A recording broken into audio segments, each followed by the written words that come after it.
آج کے بچوں کے پاس دین کیوں نہیں؟ آج بچے نماز کی طرف کیوں نہیں جاتے؟ کیونکہ ان کی ماؤں کے پاس دین نہیں۔ ان کی ماؤں کے پاس دین کیوں نہیں؟ کیونکہ گھر کے مردوں نے دین سے دوری اختیار کر لی۔ انہیں اس بات سے کوئی فرق ہی نہیں پڑتا کہ ہماری عورتیں دیندار ہیں یا نہیں، یا ہمارے بچوں کی تربیت ہو رہی ہے یا نہیں ہو رہی، کیسی ہو رہی ہے۔ لیکن یہ تربیت صرف اچھے گریڈز یا بہترین ڈگریاں لینے کا نام نہیں ہے، اور آج کے دور کا سب سے بڑا المیہ یہی ہے کہ اکثر والدین ہی دین سیکھنے میں رکاوٹ بن رہے ہوتے ہیں۔ خدارا اپنے بچوں کو دین سکھائیں، دینداروں کے ساتھ جوڑیں، گھر میں سنت نبوی کے حلقوں کا اہتمام کریں، سیرت نبوی اور صحابہ کرام کے قصوں کا معمول بنائیں۔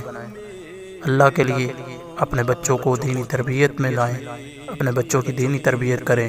یہ نہ ہو کہ آپ دنیا چھوڑ کر جائیں، بچوں کو یہ تک پتہ نہ ہو کہ کن دعاؤں کے ساتھ بابا کو اب رخصت کرنا ہے، بابا کو غسل کیسے دینا ہے، قبر میں کیسے اتارنا ہے۔ اللہ کی قسم، اللہ سے ڈر جائیے، اپنے بچوں کو اپنے لیے صدقہ جاریہ بنا کے جائیے، جو کل قیامت والے دن آپ کے لیے شرمندگی کا باعث نہ ہوں، آپ کے لیے خوشی کا باعث ہوں، آپ کا ہاتھ پکڑ کر آپ کو جنت میں لے جائیں۔